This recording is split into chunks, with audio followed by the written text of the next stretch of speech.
안녕하십니까. 실전경매 노하우 82번째 시간 앤손입니다.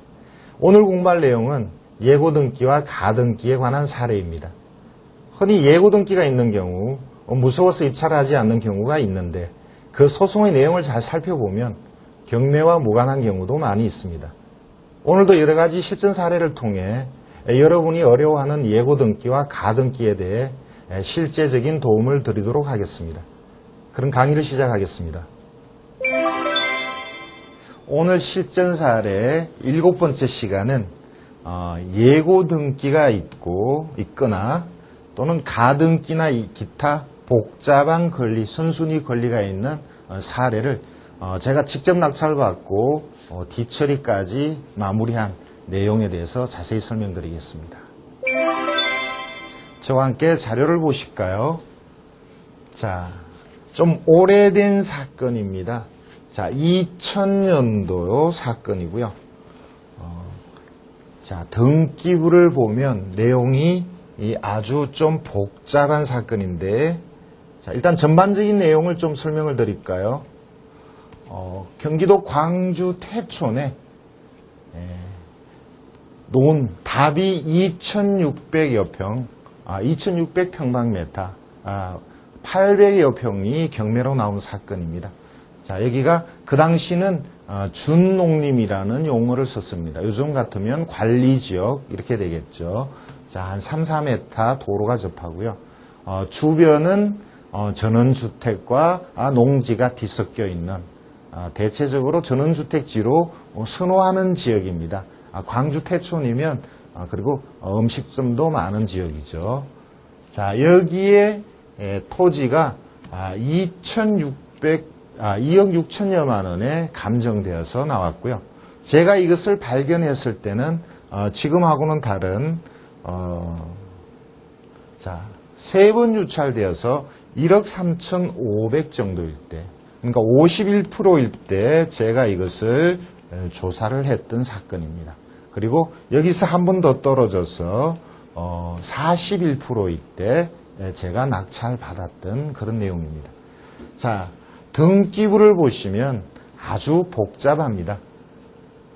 자, 예고 등기가 3개가 있습니다.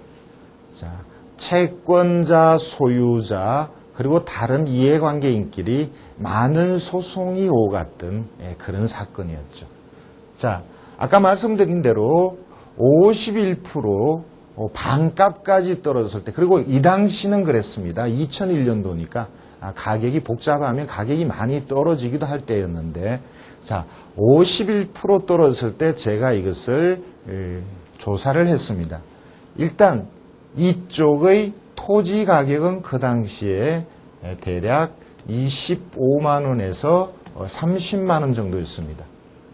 그러니까 여기 감정가 2억 6,400이 약간 고평가된 경우에 따라서는 인정이 되는 정도의 시세였죠. 그런데 이것이 지금 반값까지 떨어진 거였습니다. 자, 이렇게 많이 떨어진 이유는 당연히 예고등기 때문입니다.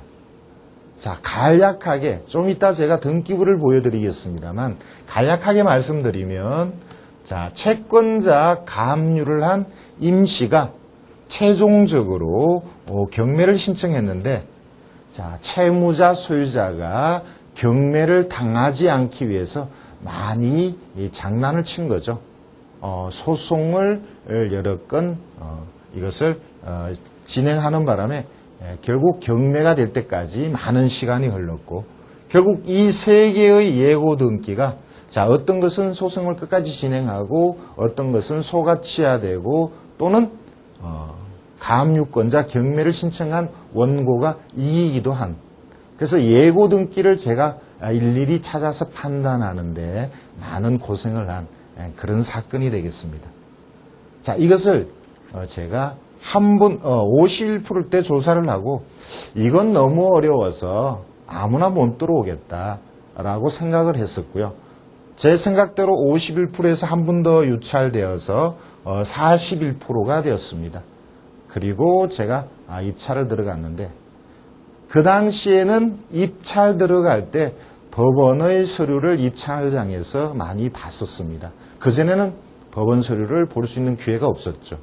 자, 저는 제 나름대로 모든 것을 판단했기 때문에 법원 서류를 사실은 볼 필요가 없었는데 그때 저는 법원 서류를 보는 것을 경쟁자를 파악하기 위한 하나의 방편으로 열람을 많이 했었습니다.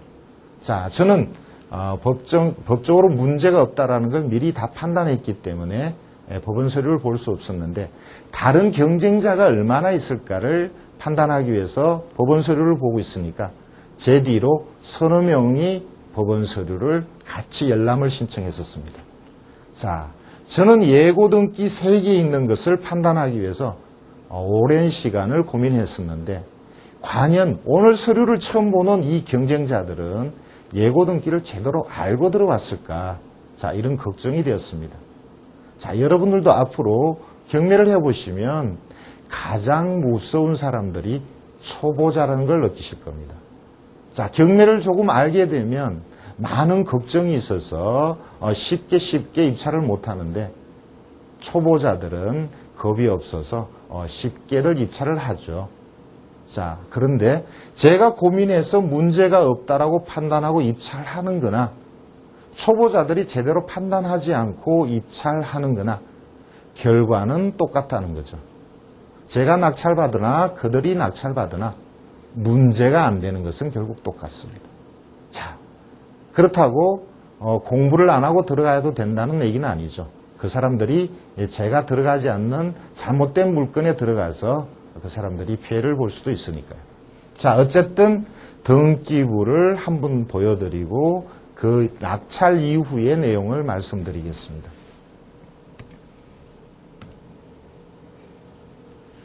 자, 지금 보는 이 내용이 등기부를 하도 오래된 사건이어서 제가 최근에 등기부를 다시 카피를 했습니다. 자, 보시죠.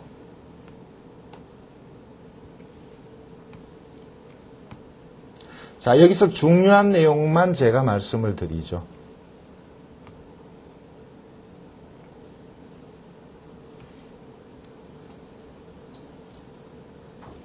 자, 여기 보시면 예고 등기가 하나 있습니다. 아까 자료에 예고 등기가 3건이 있었는데 현재 등기부상은 옛날의 예고 등기 하나는 기록으로서 완전히 삭제되고 현재로서는 2개의 예고 등기만 있습니다. 자, 이렇게 소송을 제기한 내용인데 이것은 경매를 당한 채무자보다 앞서 있는 소유자가 채무자와 기타 사람을 상대로 예고등기 소송을 진행했는데 이것은 최종적으로는 소가 취하됐습니다. 입찰하기 전에 소가 취하된 것을 제가 이미 알고 있었죠. 자, 그 아래쪽에 또 하나의 예고등기가 있습니다.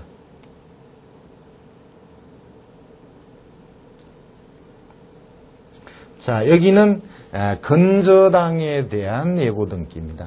자, 이것을 소송을 제기한 사람은 경매를 신청한 가압류권자 임씨죠. 임씨가 원고였습니다. 자, 임씨는 가압류를 신청하고 채권을 회수하기 위해서 경매를 진행하려고 하는데 임씨 뒤에 건저당이 설정되어서 임씨의 가압류와 같이 안분하여 자기의 채권 회수를 방해하려고 하니까 이 건저당이 이 가짜인 것을 주장하는 겁니다. 자, 경매 신청한 가압류권자 임씨가 원고인데 원고가 승소하였습니다. 자, 그러니까 이 예고 등기도 문제가 없는 것이 된 거죠. 자, 지금 이렇게 간단하게 제가 말씀을 드리는데 지금 나타나지 않는 하나의 예고 등기는 내용이 좀 복잡한 걸로 기억합니다. 그 예고 등기는 여기 나타나지 않습니다만 그 당시 제가 판단했을 때 나의 사건 검색으로 판단했을 때 이것은 원고가 일부 승한 내용이었습니다. 자, 원고가 일부만 승소했다고 했을 때는 판결문까지 봐야 정확한 내용을 파악할 수가 있습니다. 그래서 이 판결문을 제가 변칙적으로 법원에 가서 판결문을 입수하고 그 당시 판단했을 때 역시 이것도 예고 등기 자체가 경매하고 관련이 없는 것이 되었습니다. 관련 없는 것이 아니라 낙찰받아도 문제가 안 되는 그런 예고 등기였습니다. 결국 세 개의 예고 등기 모두가 제 나름대로 그 당시 2001년도면 지금보다는 제가 이론상으로 많이 정립되지 않은 그때인데 그때 제가 어렵게 판단한 내용으로서는 예고 등기 세 개 다 문제가 없다라고 느낀 거죠. 자, 그리고 결국은 입찰을 준비를 했었습니다. 자, 이 아래쪽에는 더 많은 내용이 나오긴 합니다만 등기부에 대한 내용은 워낙 오래되어서 이 정도만 보여드리죠. 자, 이것이 다시 이 앞에 제가 말씀드렸던 사건으로 돌아갔습니다. 자, 51% 떨어졌을 때, 자, 제가 이것은 경쟁자가 없을 가능성이 크다라고 판단한 가장 큰 것은 실제 채권자인 가압류권자, 경매를 신청한 임 씨와 제가 통화를 했습니다. 자, 일단 제가 나름대로 예고 등기가 문제가 없다라고 판단했지만 실제 가압류권자 임 씨는 어떤 생각을 갖고 있는지 통화를 해봤는데 역시 문제가 없다라고 얘기를 했습니다. 자, 그리고 또 하나 자기한테 그런 내용을 물어본 사람은 제가 처음이라고 그랬습니다. 자, 그것은 뭐를 의미하죠? 경쟁자가 아직은 없다는 뜻으로 저는 받아들였습니다. 그래서 51%에 낙찰되지 않을 거라고 생각한 거죠. 그리고 실제 한 번 더 유찰되어서 이것이 41%가 되었죠. 자, 41%일 때 저는 최저가 가까운 1억 840을 여기서 조금만 더 붙이려고 그랬는데 아까 말씀드렸던 겁없이 덤벼드는 초보자들이 걱정되어서 결국 당초 계획했던 것보다 많이 금액을 올려서 1억 2,050에 낙찰을 받았습니다. 자, 실제 낙찰된 금액은 1억 2,050입니다. 자, 그 당시 대략 2억에서 2억 3, 4천짜리를 이렇게 반값에 낙찰을 받았죠. 자, 이렇게 반값에 낙찰을 받을 수 있었던 것은 당연히 예고 등기 때문이죠. 만약 예고 등기가 없었다면 이것은 1억 7, 8천 이렇게 낙찰되지 않았을까. 그래서 저는 예고 등기 덕분에 5천만 원 정도는 이미 수익을 본 그런 상태라고 말씀드리고 싶습니다. 자, 낙찰을 받은 이후에 이 예고 등기는 모두 낙찰로서는 바로 지워지지 않습니다. 여러분에게 제가 미리 강의 때 말씀드린 것처럼 예고 등기는 낙찰로 말소되지 않고 이것이 소송으로 완결되었다는 것을 법원 등기소에 입증해서 지워야 됩니다. 자, 이것은 낙찰받고 소유권 취득한 이후에 나중에 따로 지웠습니다. 아무 문제 없이 예고 등기는 다 지웠죠. 자, 이것을 2001년도 8월인가 9월에 평당 15만 원 정도의 낙찰을 받았습니다. 자, 그리고 이것을 그 당시 좀 빨리 처분했습니다. 2002년도 1월 달에 평당 27만 원에 처분했습니다. 자, 대체적으로 비용을 고려하더라도 평당 10만 원, 800평이니까 한 8천만 원 정도의 수익이 나왔죠. 대략 한 1년 6개월 정도의 기간 동안에 8천만 원, 적지 않은 수익입니다. 자, 1년 6개월이 아니네요. 그냥 6개월이 되겠네요. 자, 그리고 몇 년이 지난 후에 2005년도에 제가 이 지역을 방문해서 시세를 알아봤습니다. 제가 처분할 때의 금액은 물론 제가 저렴하게 샀으니까 저렴하게 처분을 했지만 대략 30만 원 정도였었는데, 자, 2005년도에 제가 방문했을 때는 이쪽의 토지 시세가 60에서 70만 원까지 치솟았습니다. 자, 저는 경매로 나름대로 고민을 해서 한 7, 8천 정도의 수익을 냈는데, 자, 이것을 그냥 단순히 매입하고 2년 정도, 3년 정도 보유한 사람은 거의 2억 정도의 수익을 봤죠. 자, 이 사건에 대해서 제가 제 책 첫 권에 자, 이렇게 제목을 달았습니다. 도토리 여러 분 구르는 것보다 호박 한 분은 구르는 것이 훨씬 낫다. 자, 저는 고생해서 제 나름대로 크지 않은 그냥 일반적인 수익.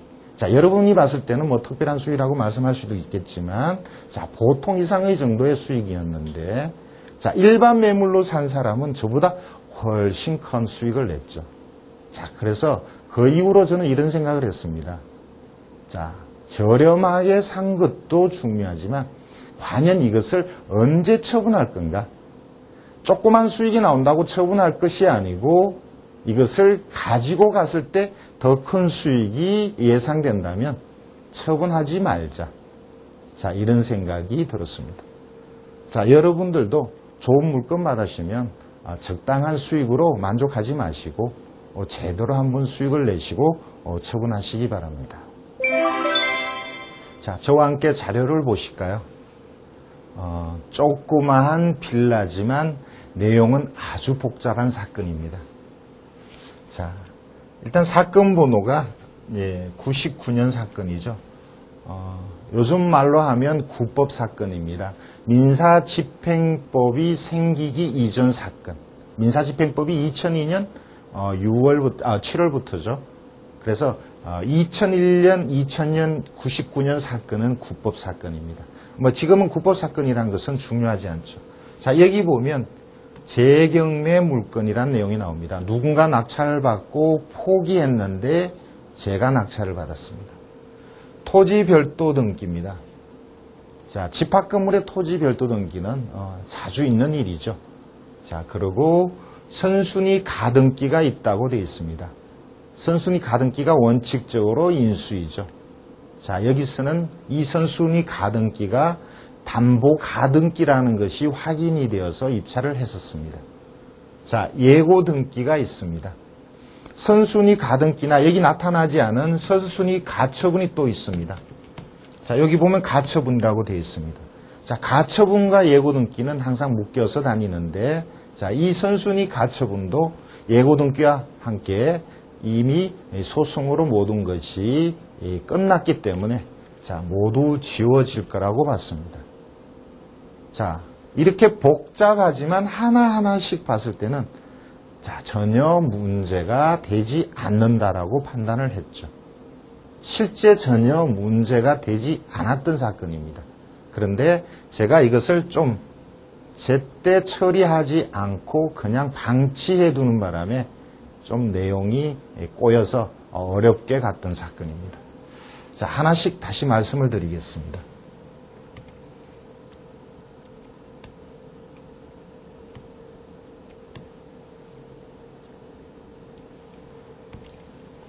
자, 수원시의 빌라입니다. 평범한 좀 넓은 빌라 단지에 빌라 하나가 경매로 나왔습니다. 자, 평수는 그냥 보통이죠. 예. 가격도 그 당시로서는 그냥 비싸지도 싸지도 않은 그냥 보통입니다. 자, 이것이 누군가가 2,260만 원까지 떨어졌을 때 2,558만 원의 낙찰을 받았었는데, 자, 내용이 워낙 복잡하다 보니까 포기를 했었습니다. 자, 그리고 가격이 한 번 더 유찰되어서 1,800까지 떨어졌습니다. 그때나 지금이나 저는 이렇게 복잡한 사건을 좋아하죠. 가격이 많이 떨어지고 내용이 복잡하니까 자, 이것은 저는 또 제 호기심을 자극해서 나름대로 열심히 검토를 했습니다.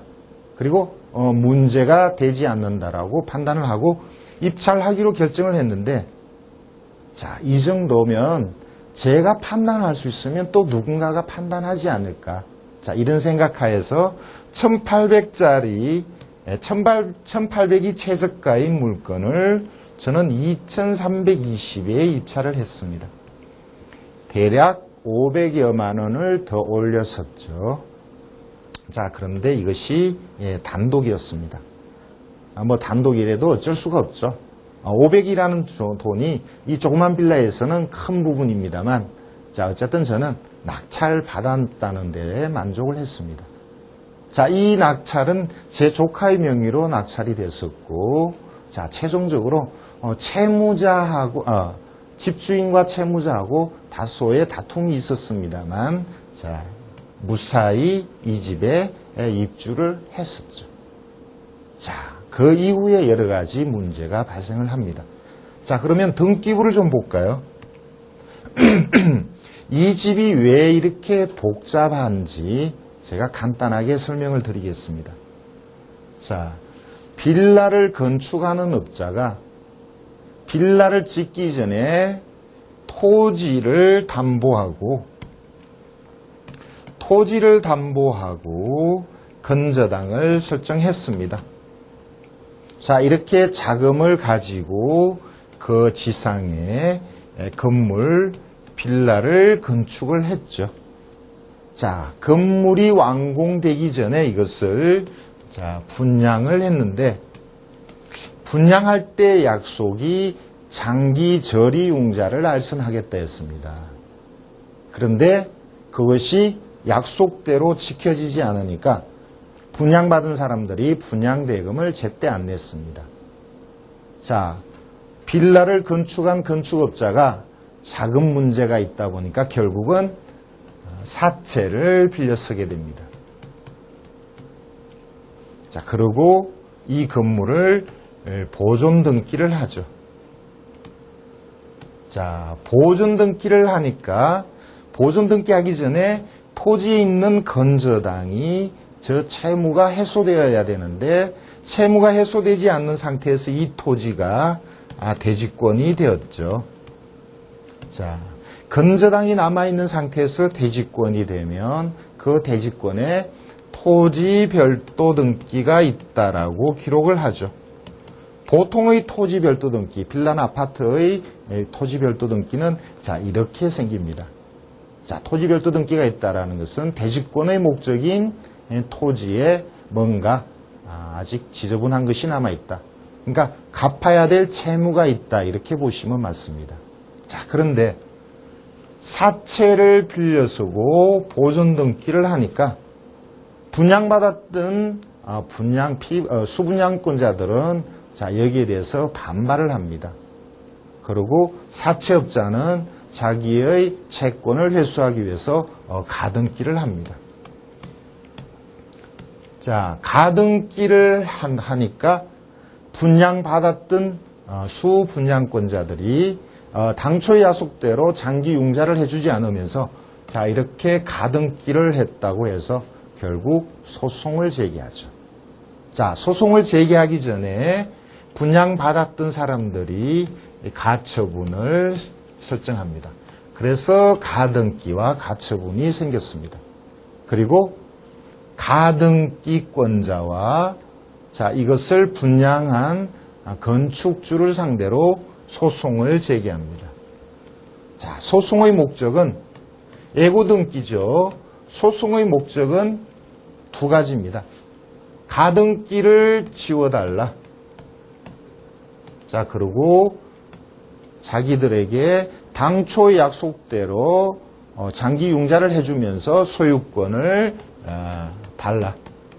자, 이 두 가지 목적으로 분양받은 사람들이 가등기권자와 건축주를 상대로 소송을 제기한 거죠. 자, 그러면 제가 좀 정리를 하겠습니다. 자, 소송의 목적은 가등기를 지워달라. 그리고 분양받은 자기들에게 소유권을 이전해달라. 자, 이렇게 소송을 시작을 했습니다. 그런데 소송의 결론은 가등기에 대해서는 분양받은 사람들이 졌습니다. 그리고 소유권을 달라는 것은 이겼죠. 자, 여러분들도 예고 등기에 대한 그 내용을 얼마든지 확인할 수가 있는데 지금처럼 이 두 가지 목적으로 소송을 했을 때 원고의 일부 승으로 드러날 경우 원고가 승소했다, 원고가 패소했다라면 그 결과를 여러분도 쉽게 알 수가 있는데 지금처럼 일부 승했다고 하실 때는 자, 이러한 내용을 여러분들이 쉽게 알 수가 없습니다. 결국 이러한 가등기는 이기고 소유권 이전은 이겼다라는 내용은 결국 판결문을 봐야만 알 수 있습니다. 자, 그래서 제가 판결문을 입수를 했었죠.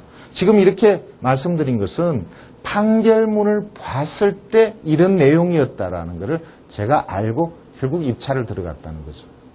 자, 여러분은 지금은 나의 사건 검색으로 들어가면 이 내용만 알 수 있는데 제가 말씀을 드린 적이 있습니다. 요즘은 판결문을 여러분 직접 당사자가 아니어도 법원에 신청해서 판결문을 볼 수 있는 제도가 있더라고요. 그러나 이때는 본인 이해관계인이 아니면 판결문을 볼 수 없었는데, 자, 어쨌든 저는 변칙적으로 판결문을 보고, 자, 이 내용 모두가 문제없다라는 것을 판단했다는 거죠. 자, 그 중에서 가장 중요한 것은 당사자들 간에 소송하면서, 자, 여기에 나오는 가등기권자 최 씨의 가등기가, 자, 이것이 소송 도중에 이 가등기가 담보 가등기인 것을 주장했다라는 내용이 아주 중요합니다. 이 사건에 있어서는. 자, 사채업자가 돈을 빌려주고 소유권을 달라가 아니고 나는 돈을 빌려줬으니까 이것은 담보 가등기고 나는 돈만 받으면 된다 라고 소송 중에 이 가등기권자가 주장한 내용이 판결문에 그대로 나타납니다. 자, 결론은 최 씨의 선순위 가등기는 이 앞에 있었던 예고 등기에서 스스로 담보 가등기라고 주장하는 내용이 나왔다는 거죠. 자, 이것이 이 사건의 핵심입니다. 자, 담보 가등기는 경매 진행 도중에 경매 법원에서 가등기권자에게 당신의 가등기를 법원에 권리 신고하라고 채권 최고를 할 때, 자, 나는 담보 가등기라고 신고를 했다라면 배당을 받고 말소가 되겠죠. 그런데 판례는 담보 가등기가 분명한데 법원에 권리 신고를 하지 않았다면 그래도 역시 이것은 담보 가등기니까 낙찰 이후에 이것은 소멸된다라는 것이 대법원의 판례입니다. 자, 필요하시다면 그 판례 번호를 제가 가르쳐드리죠. 93-52853. 이 대법원 판례가 지금 제가 말씀드린 것처럼 담보 가등기는 낙찰 후 말소된다라는 겁니다. 자, 그러면 실제 소송한 내용을 잠깐 보여드릴까요? 자, 여기 많은 사람이 나옵니다. 이것이 예고 등기의 내용인데 이 많은 사람들이 분양받은 사람이고요. 자, 여기 피고는 건축주나 가등기권자입니다. 자, 목적은 소유권을 이전 등기해달라는 내용만 나와 있는데 여기에 가등기를 지워달라, 가등기를 말소해달라는 소송의 목적도 있습니다. 그런데 결론은 보시다시피 원고, 분양받은 사람들이 일부승이죠. 그러니까 소유권 이전 등기는 성소하고 가등기는 패소한 사건인데, 자, 이러한 일부승에 대한 내용은 제가 판결문을 직접 인수해서 확인했고 그때 가등기가 담보 가등기라는 것을 판결문에서 제가 발견했다는 거죠. 자, 결국 이러한 내용으로 제가 입찰을 결심한 거였습니다. 자, 다시 내용을 보죠. 자, 최종적으로 제가 낙찰을 받았죠.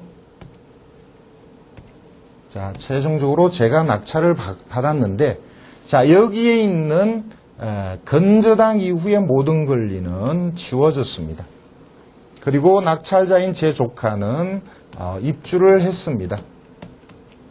자, 그런데 지워지지 않는 권리가 3개가 그대로 있었죠.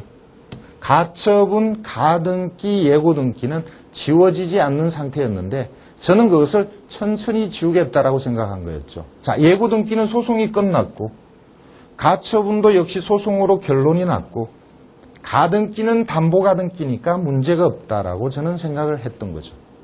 그리고 대출까지 받았고 조카가 입주를 했습니다. 그런데 입주하고 한 달 있다가 이 가등기권자가 이 가등기를 다른 사람에게 양도를 하고 이 양도받은 사람이 가등기에 의해서 본등기를 했습니다. 자, 여기서 본등기가 뭐죠? 소유권을 가져간 겁니다. 자, 등기부상 가장 앞에 있는 가등기가 소유권을 가져가면, 자, 이것은 이미 지워졌지만 낙찰자가 소유권을 취득한 것도 이거마저도 지워지죠. 등기부상 겉으로 드러났을 때는 낙찰자가 소유권을 뺏긴 게 되죠. 자, 조카가 밤에 얼굴이 하얘져서 저를 찾아왔습니다. 자, 가등기권자가 본등기를 하고 집에 찾아와서 비켜달라고 한다. 난리가 났었죠. 자, 그래서 저는 소송을 할 수밖에 없었습니다. 자, 아래쪽에 보면 소송한 기록이 나옵니다. 자, 이것은 제가 정리한 내용이고요. 자, 이것은 말씀을 드렸으니까 생략하고, 자, 이것이 최종적으로 낙찰자가 가등기에 의해서 본등기한 사람, 가등기권자죠. 가등기하고 본등기한 사람의 소유권을 지워달라고 법원에 소송한 내용입니다. 자, 이 박 씨가 제 조카 낙찰자죠. 최종적으로 원고가 이겼습니다. 자, 결론은 그렇습니다.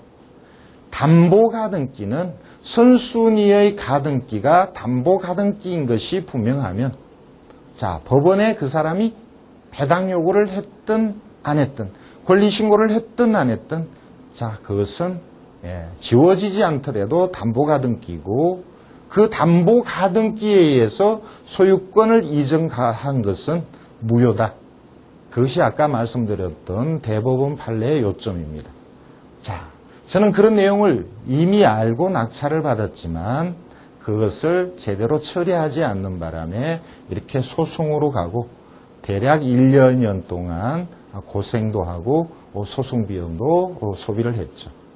자, 여러분, 이론을 많이 아는 것도 중요합니다만 그것을 깔끔하게 마무리 짓는 것, 그것도 매우 중요하다는 것을 여기서 여러분도 느끼셨을 겁니다. 자, 예고 등기는 그 내용이 소송의 결과나 그 내용이 경매와 무관한 경우에는 자, 아무 관계없이 입찰하셔도 됩니다.